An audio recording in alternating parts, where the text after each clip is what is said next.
My name is Ethan Parker. I'm 29 years old, and I grew up in a quiet neighborhood outside Columbus, Ohio. People always said my family looked perfect. My dad owned a small construction company, my mom volunteered at church every weekend, and my younger sister Lily was everyone's favorite. From the outside, we looked like the kind of family that smiled for Christmas cards and never argued. But pictures never tell the whole story. I always believed that if I worked hard and stayed loyal, my family would appreciate me someday. I spent weekends helping Dad repair houses, skipped vacations to finish projects, and even used my savings to help keep the family business alive during a difficult year. Whenever something went wrong, I was the one who fixed it. Or at least I tried. That Tuesday started like any other. I had spent 10 hours at work managing a building project and drove straight to my parents' house after getting a strange text from Mom. "Come home tonight. We need to talk." Welcome to a new video. I hope you'll enjoy the story. This will make your day, just watch completely. If you are new here, like the video, subscribe to the channel, and share your thoughts in the comments section. Thanks. Now let's get back to the story. No smiley face. No explanation. Just those 6 words. As I parked in the driveway, I noticed 6 cars already there. My aunt's SUV, my uncle's pickup truck, and even my grandmother's old blue sedan were lined up outside. Something felt wrong. Before I even reached the front door, I heard loud voices coming from inside. Dad was yelling. My aunt sounded upset. Someone slammed a chair against the floor. When I opened the door, every conversation stopped. 12 pairs of eyes turned toward me. No one smiled. The living room looked like a courtroom. Everyone stood in small groups, whispering to each other. Dad's face was bright red. Mom held a tissue in her hands. My grandmother stared at the floor without saying a word. Then Lily crossed her arms and walked toward me. Her voice was cold. "You're the real source of all the unrest in this family," she said. "Why don't you just leave us alone?" For a moment I thought she was joking. "Lily, what are you talking about?" "You know exactly what I'm talking about." "I honestly don't." She pointed toward the dining table. "There. Read it." A thick folder sat in the middle of the table. Across the front was a bright yellow sticker that read, "Confidential, Property Transfer Agreement." I looked at Dad. "What is this?" He didn't answer. Mom wiped another tear from her eyes. My uncle sighed and looked away. Slowly I opened the folder. Inside were copies of legal papers showing that Grandpa's lakeside cabin had been transferred into someone else's name. The signature at the bottom looked exactly like mine. But I had never signed anything. I flipped through the pages again. Every signature matched mine. Every initial matched mine. Every document claimed I had agreed to sell the cabin for only $10,000. The property was worth nearly $500,000. "This has to be fake," I whispered. Lily laughed. "A convenient excuse. I didn't sign these." Dad finally spoke. The lawyer confirmed everything. "I've never even met the lawyer." "You expect us to believe that?" I felt every person in the room watching me. My hands started shaking. Grandpa had passed away 6 months earlier. That cabin wasn't just land. It was where we learned to fish, roasted marshmallows, and celebrated every 4th of July together. Why would I ever sell it? "I swear," I said quietly, "I didn't do this." Nobody answered. The silence hurt more than shouting. Then Grandma slowly stood up. She walked toward the table, picked up one page, and looked closely at the signature. Her eyes narrowed. She had spent 30 years as an elementary school teacher and noticed details everyone else missed. She pointed to the date. Ethan couldn't have signed this. Everyone looked at her. Dad frowned. What do you mean?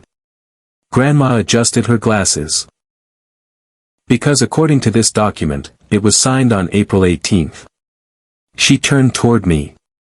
Ethan, where were you on April 18th? I answered without thinking. I was in Denver for the National Builders Conference. My phone buzzed. A new message appeared from an unknown number. Stop asking questions if you care about your family. Attached was a photograph. It showed someone standing outside Grandpa's cabin in the middle of the night. The face was hidden beneath a hood. But the truck parked beside the cabin belonged to someone I knew very well. And in that instant, I realized this wasn't a misunderstanding. Someone had planned every single step. Nobody moved.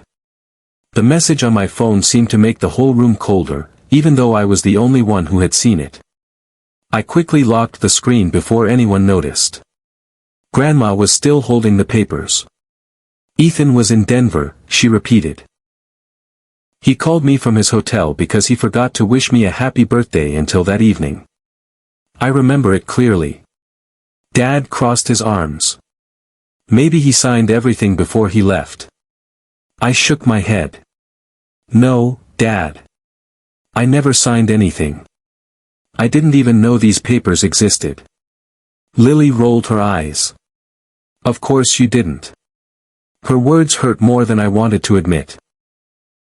Growing up, Lily and I had built tree houses together, raced our bikes through the neighborhood, and watched old baseball games with Grandpa. Now she looked at me like I was a stranger. Uncle Mike stepped closer to the table. Maybe we should slow down. If these documents are fake, someone has to create them. Aunt Rebecca nodded. That's a serious crime. For the first time, I noticed something strange. Dad wasn't looking at me. He kept staring at the folder as if he was worried about something inside it. Then Mom quietly spoke. The lawyer said the buyer already paid the money. Everyone looked at her. What money? I asked. $10,000. I never received $10,000. Mom swallowed hard. He said it was deposited into an account under your name. My heart started beating faster. I can prove that's impossible. I opened my banking app and handed my phone to Uncle Mike. He checked every transaction from the last 6 months. Nothing. No mysterious deposit. No large transfer. Just my regular paycheck, rent payments, groceries, and gas. He slowly looked up. There's no money here. The room became silent again. Lily frowned. Maybe he moved it. I didn't. Dad rubbed his forehead. This doesn't make any sense. Before anyone could answer, Grandma reached into the folder again. There are more papers. She pulled out a receipt. It showed a cashier's check made out to someone named Ethan Parker. But the address printed on it wasn't mine. It belonged to an apartment building nearly 40 miles away. Uncle Mike looked surprised. Someone opened another account. Aunt Rebecca whispered, identity theft. For the first time that evening, fear replaced anger on everyone's faces. My phone buzzed again. Another message from the unknown number. You're getting closer than you should. This time there was another picture. Grandpa's cabin. The front porch. And someone carrying a red toolbox into the house. I zoomed in. There was a small white sticker on the side. It read, Parker Construction. My father's company. I slowly lifted my eyes toward Dad. He noticed my expression. What? I turned the phone around. Does this toolbox belong to your crew? He looked at the picture for several seconds. Then his face lost all color. Yes. Lily stepped closer. So what? Half the workers use those. Dad didn't answer. Instead, he grabbed his truck keys from the kitchen counter. I'm going to the cabin. It's almost 9 o'clock, Mom said. I don't care. "I'll go with you," Uncle Mike offered. "So will I said. Dad hesitated but finally nodded. 45 minutes later, we drove through dark country roads surrounded by tall trees.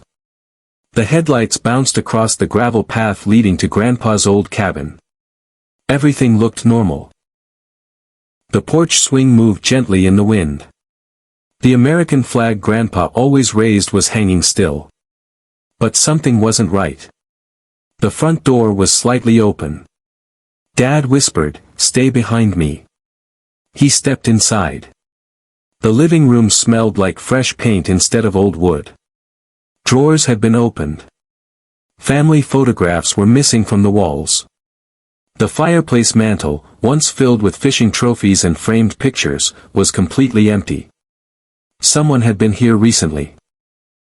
Then Uncle Mike noticed muddy footprints leading toward Grandpa's study. Dad pushed the door open. The desk had been turned upside down.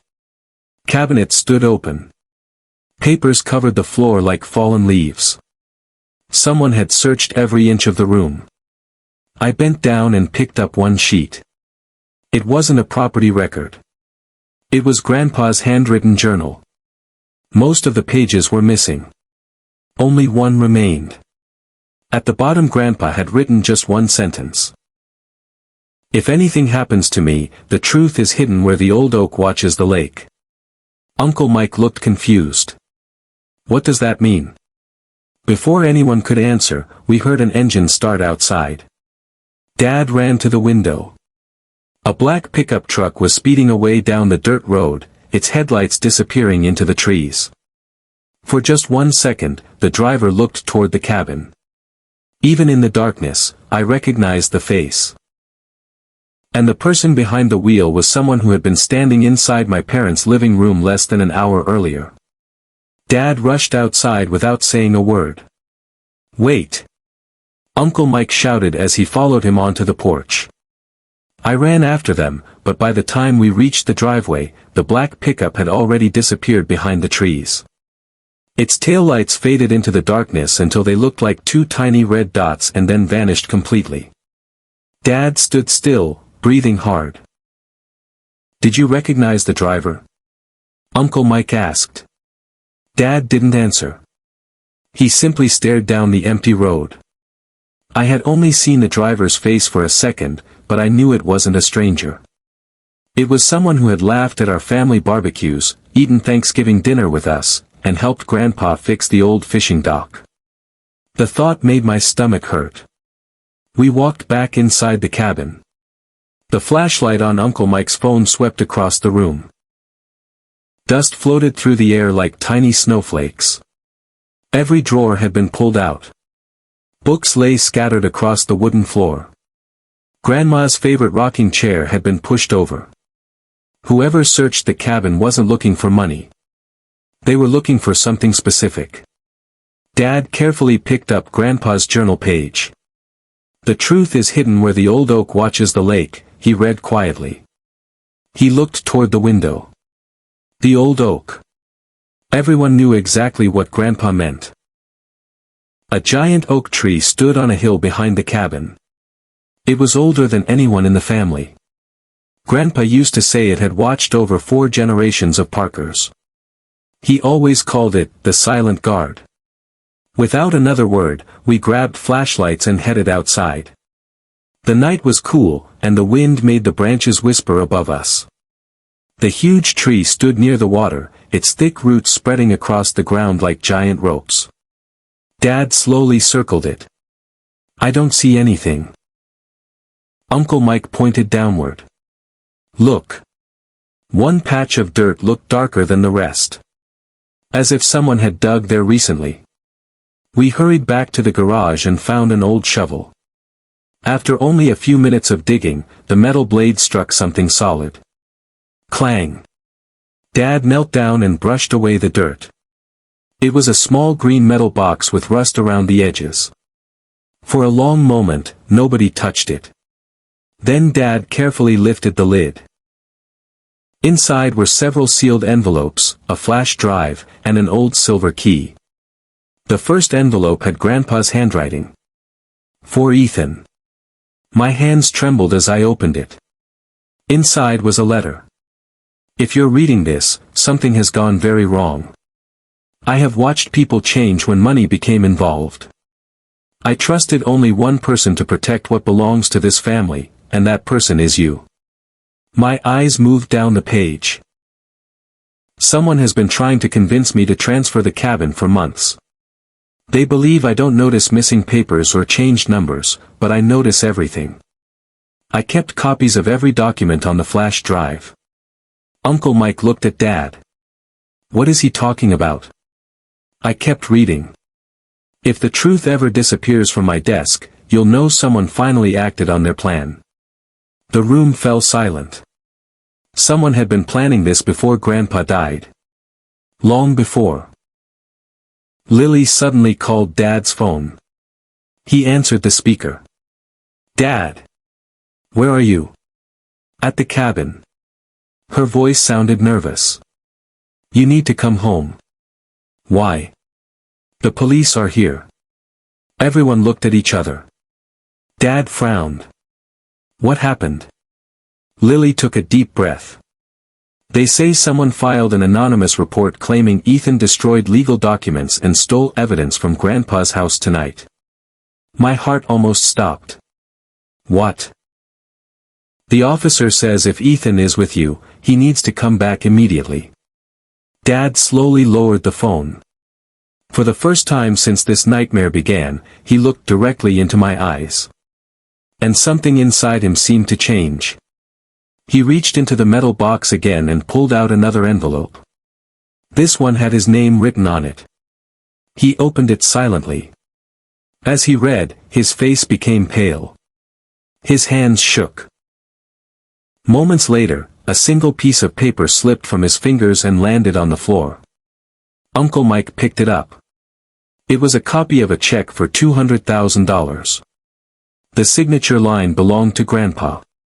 But the name receiving the money belonged to someone in our own family. Someone who had spent the entire evening accusing me. Dad slowly closed his eyes. His voice was barely louder than a whisper. I've been blaming the wrong son. At that exact moment, headlights appeared at the end of the driveway. Two police cars rolled slowly toward the cabin, their red and blue lights flashing across the old oak tree and the quiet lake. Someone had found us. And whoever was behind this plan was making sure I would have no chance to explain myself. The flashing red and blue lights painted strange colors across Grandpa's cabin. The old oak tree looked almost alive as its long branches moved in the wind. Dad took a deep breath. No one panicked, he said. Two officers stepped out of their cars. One was a tall woman with a calm face, and the other was a younger man carrying a small notebook. Good evening, the woman said. I'm Officer Martinez. We received a report about stolen property and destroyed legal documents. She looked directly at me. Are you Ethan Parker? Yes. Would you mind telling us why you're here tonight? Before I could answer, Dad stepped forward. He's here because I brought him. We found evidence that may be connected to a property fraud. Officer Martinez glanced at the open metal box. What kind of evidence? Dad carefully handed her Grandpa's letter. She read every line without speaking. Then she looked at the flash drive. Has anyone opened this? No, I answered. I think we should. The younger officer connected the flash drive to his laptop inside the patrol car while the rest of us waited. Those 5 minutes felt longer than 5 hours. Finally he called Officer Martinez over. She stared at the screen. Then she looked back at us. There are more than 60 scanned documents. Uncle Mike frowned. Copies of what? Wills, bank records, property maps, emails, and handwritten notes. Dad slowly sat down on the porch steps. Officer Martinez continued scrolling. There's also a folder labeled if they try to blame Ethan. Everyone froze. She opened it. Inside were copies of old emails between Grandpa and his attorney. One message stood out immediately. Ethan is the only grandchild I completely trust with the cabin. If anything changes after my death, investigate immediately. Someone in the family has been pressuring me to sign papers I don't understand. The officer quietly closed the laptop. It appears Mr. Parker expected fraud. Dad covered his face with both hands. I accused my own son. Before anyone could speak, another car turned into the driveway. It wasn't a police car. It was Mom's silver SUV. She jumped out before the engine stopped. Ethan. She ran toward me with tears in her eyes. I found something. She held up an old leather notebook. I was cleaning Grandpa's garage years ago. He told me to hide this if anything ever happened. Dad stood up. You never told me. He said only Ethan should see it. I opened the notebook. Most pages contained fishing notes and weather records. But near the back, I found a list of names. Beside each name was a dollar amount. Almost every family member was listed. Next to Lily's name, Grandpa had written. Loan for online business, $80,000. Never repaid. Next to Dad's name. Company emergency loan, $120,000. Repaid honestly. Proud of him. Then I found one final note. If Lily cannot repay the loan, she may try to force a sale of the cabin. Do not punish her immediately. She is listening to the wrong people. Mom slowly read the sentence aloud. No. Dad looked completely shocked. Lily would never. Just then Uncle Mike's phone rang. It was Aunt Rebecca. He answered the speaker. Mike, where are you? At the cabin. You need to come home now. Why? Lily is packing suitcases. Everyone looked at each other. Aunt Rebecca continued, her voice shaking. She's arguing with someone in the driveway. Who? I don't know the man, but he's yelling that she promised him the property and that he's already spent the money. Dad didn't wait another second. He ran to his truck. The entire drive home was silent except for the sound of tires on the highway. When we pulled into the driveway, neighbors were standing outside watching. Lily stood beside a black pickup truck with two large suitcases. Across from her was a man in an expensive gray suit. He pointed angrily at her. You said your brother would take the blame. I know. Lily shouted. Just lower your voice. You forged the papers. I didn't do it alone. Every word echoed across the quiet street. Officer Martinez stepped out of her patrol car.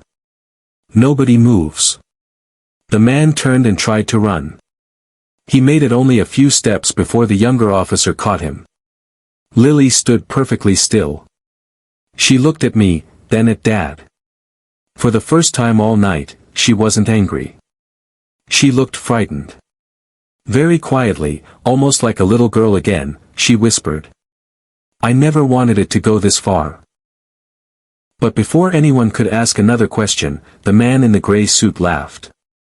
You people still don't understand. Officer Martinez frowned. What do you mean? He smiled and nodded toward the Parker house. Your family isn't fighting over one secret. He looked straight at me. You're about to discover the one your grandfather protected for 30 years. The entire street fell silent. Even the neighbors stopped whispering. And Dad's expression told me he already knew exactly what the man was talking about. No one spoke. The flashing police lights reflected off the windows of our house while the neighbors watched from their front lawns. Even the man in the gray suit stopped smiling. Dad stared at the ground. His hands were shaking. Officer Martinez folded her arms. What secret? The man laughed softly. Ask Richard Parker. Dad slowly looked up. Don't. Mom turned toward him. Richard. What is he talking about? For a long moment, Dad couldn't answer. Then he looked at me. His eyes were full of regret. When you were 8 years old, your grandfather made me promise never to tell you. My heart pounded. Tell me what? Dad took a deep breath. The cabin was never supposed to belong to the whole family. Everyone stood perfectly still. It belonged to you. Lily's eyes grew wide. What? Dad nodded slowly. When your grandmother passed away, Grandpa changed his will. He wanted the cabin to go directly to Ethan when he turned 30. Mom covered her mouth. He thought Ethan was the one who loved the place, took care of it, and would keep it in the family. I couldn't believe what I was hearing. But why keep it a secret? So nobody would fight over it before the time came. The man in the gray suit shook his head. And that's exactly why we needed Ethan out of the way. Officer Martinez immediately looked at him. We. The man realized what he had said. He stayed silent. Lily suddenly sat down on the front steps. She looked smaller than ever before. Tears rolled down her face. I didn't know it was his. Dad turned toward her. You forged papers. She nodded. I know. You blamed your brother. Another nod. But I never wanted him arrested. I walked over and stood in front of her. Then why? She stared at the sidewalk. Because I was scared. Nobody interrupted. My online business failed last year. Mom looked shocked. You told us it was growing. I lied. Lily wiped her eyes. I borrowed money from friends, then from strangers, then from him. She pointed toward the man in the gray suit. He said if I convinced Grandpa to sell the cabin, everything would be fixed. But Grandpa refused. So he told me to copy Ethan's signature. Dad looked completely heartbroken. You trusted a stranger instead of your family? He promised nobody would get hurt. The man laughed again. I promised I'd get paid. Officer Martinez stepped closer. You're under arrest for fraud, identity theft, and conspiracy. The officers placed handcuffs on him while the neighbors whispered across the street. As he was led toward the patrol car, he stopped and looked at Lily. You think this ends with me? She looked up. What? He smiled. There are people expecting $500,000 tomorrow. Lily's face lost all color. I only owe $80,000. You did. He nodded toward the cabin papers. Your signature was used for several other loans. Dad frowned. What does that mean? Officer Martinez quickly searched through the documents taken from his briefcase. After several minutes, she found a thick folder. Inside were contracts with Lily's name on them. One after another. Loan after loan. The total amount appeared on the last page. $487,000. Mom nearly fell into Dad's arms. Lily stared at the number. I've never seen these. They're fake, I said. Officer Martinez nodded. Some are real, some aren't. This is much bigger than a family argument. The man was placed inside the patrol car. Before the door closed, he smiled one last time. Check Grandpa's attorney. Then the door slammed shut. Silence returned. Uncle Mike looked confused. The attorney? Dad suddenly remembered something. The property transfer papers. The lawyer confirmed them. But what if the lawyer wasn't protecting Grandpa? Officer Martinez immediately picked up her radio. I need officers at Collins and Reed law offices. Possible fraud investigation. She turned to us. Nobody touches any paperwork until this is finished. The neighbors slowly returned to their homes. The flashing lights disappeared one by one. Only our family remained standing in the driveway. For the first time all night, Lily looked directly at me. I know you probably hate me. I thought about every accusation, every angry word, every moment she had let everyone blame me. Then I remembered the little girl who used to save the last marshmallow for me around Grandpa's campfire. I don't hate you, I said quietly. But I don't know if I can trust you.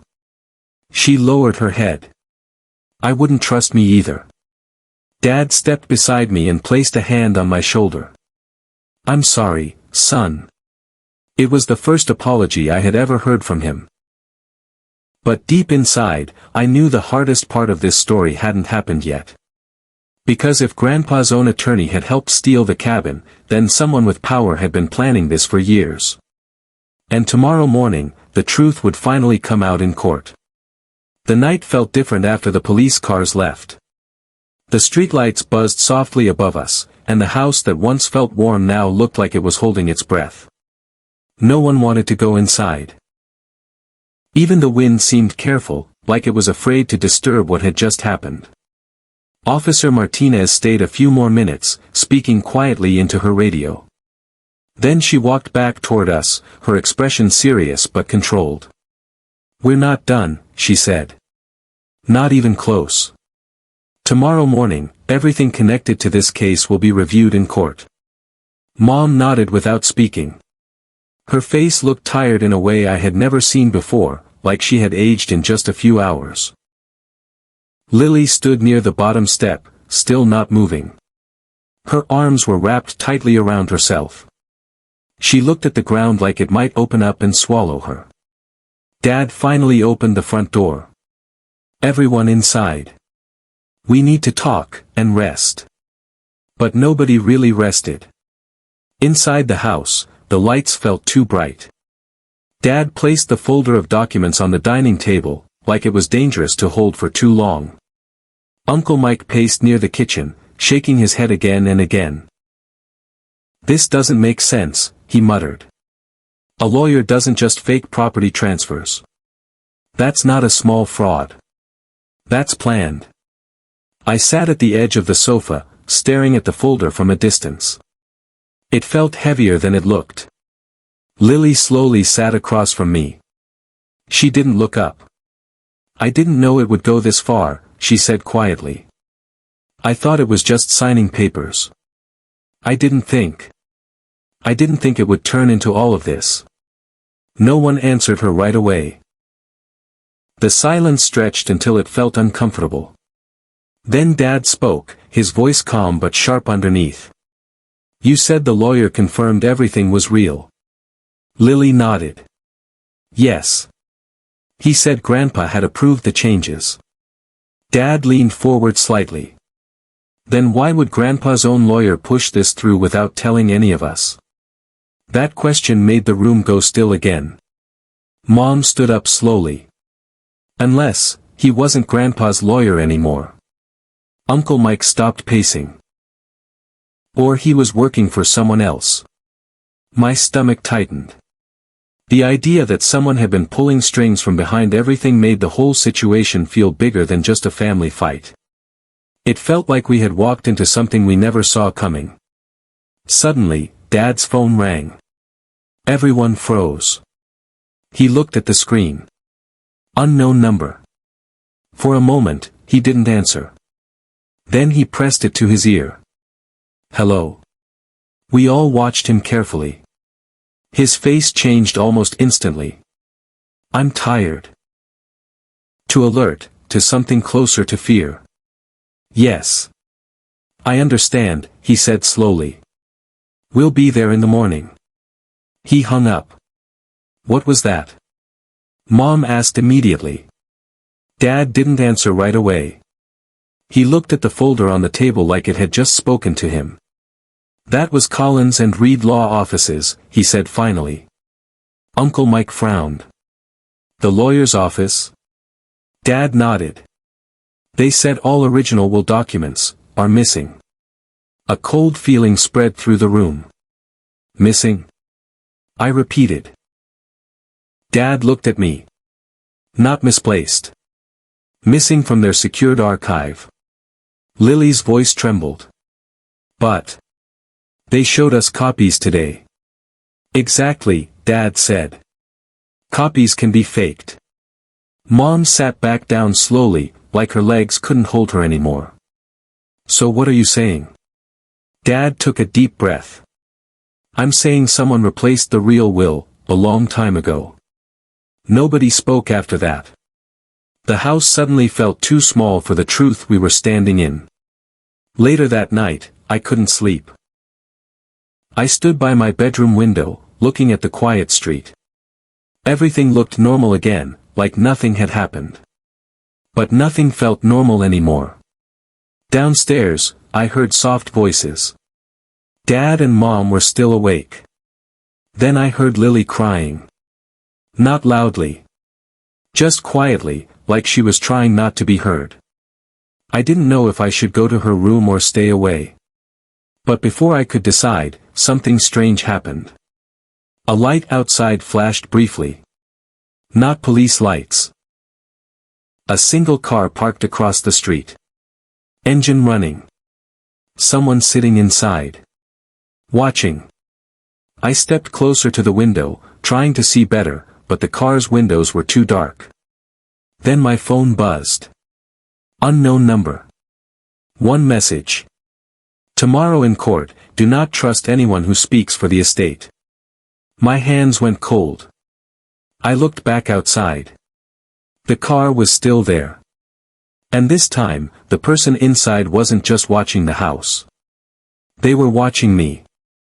Morning came too quickly. The sky outside was pale and heavy, like it hadn't fully decided whether to shine or stay dark.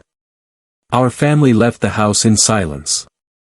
Nobody argued about breakfast, nobody even checked their phones.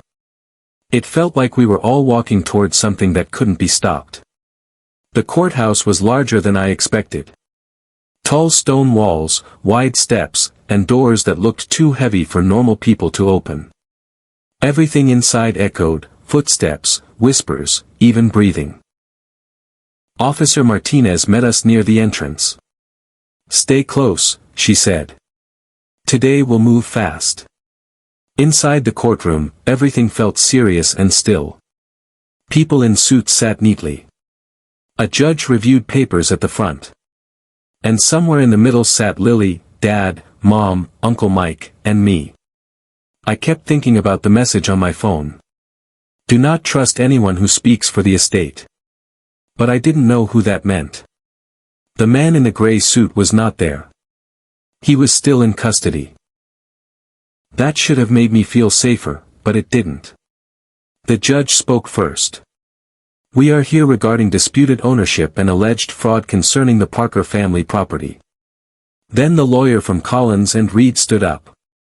He looked calm. Too calm. Your Honor, he said, the documentation is clear. The transfer of the property was approved through legal channels. He placed a folder on the desk. My stomach tightened. That's not true, Dad said immediately, standing up. The judge raised a hand. You will speak when asked. Dad sat back down, his jaw tight. The lawyer continued. The estate was managed according to the late Mr. Parker's instructions. Lily leaned toward me and whispered, that's the same man who approved my documents. I nodded slowly. He's the one. Then Officer Martinez stood. Your Honor, she said firmly, we have evidence that original will documents are missing from the law firm's secured archive. We also have multiple forged contracts linked to this case. A murmur spread across the room. The lawyer adjusted his tie. Missing documents do not prove wrongdoing. But then something unexpected happened. The judge looked toward the back of the courtroom. The court has received a sealed delivery this morning, he said. Submitted anonymously. A clerk walked forward holding a small wooden box. My heart started beating faster. The box was opened. Inside was an old, folded document. Yellowed at the edges. Real, not copied. The judge carefully read it. The room became completely silent. Then he looked up. This is the original will of Richard Parker. Mom grabbed Dad's hand tightly. The judge continued.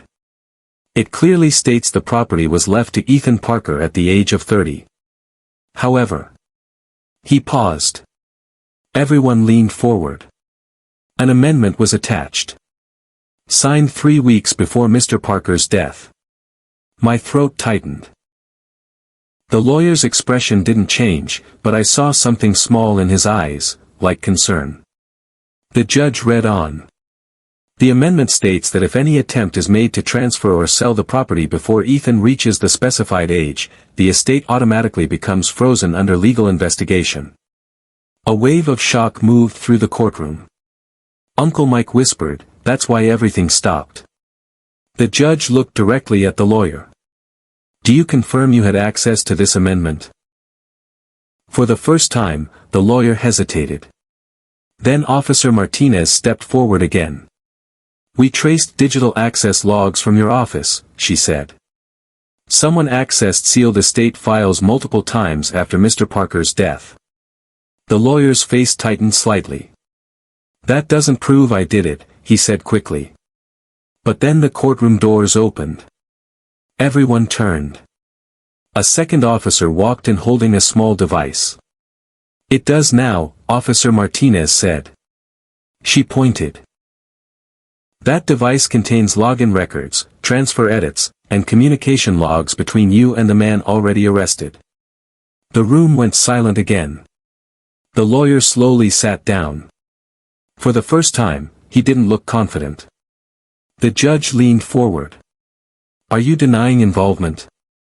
A long pause followed. Then, very quietly, he said, "I was instructed." That changed everything in the room. "By who?" the judge asked. But before he could answer, the courtroom lights flickered once. A guard whispered something to Officer Martinez. She turned toward us. Her expression was serious. "The investigation is expanding," she said. "This is bigger than one lawyer." My chest tightened again. Bigger than one lawyer.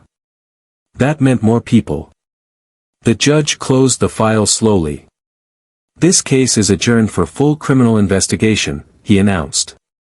"The property will remain under legal protection until further notice." The gavel struck. Bang. It was over, but not finished. Outside the courthouse, the air felt different. Lighter, but still uncertain. Mom exhaled shakily. Uncle Mike looked like he had aged 10 years. Dad stood still, staring at the ground. Lily walked toward me slowly. "I didn't mean any of this," she said again. I looked at her. This time, I believed she was telling the truth. "I know," I said. She looked toward the street. "Do you think it's really over?" Before I could answer, I noticed something across the road. A car. Parked quietly. Engine off this time. The same dark windows. Watching. Then it slowly drove away. Dad noticed too. He stepped closer to me. "This isn't finished," he said quietly. I nodded. Because now I understood something important. The fight wasn't just about a cabin. It was about who had been controlling the story all along. And somewhere out there, someone still believed they hadn't lost yet. I am glad that you have watched the video completely. If you have time, kindly subscribe to the channel and share it with your other friends. See you in the next video and let me know about the timing of my videos. Which timing do you think I should upload my video, or is this timing fine?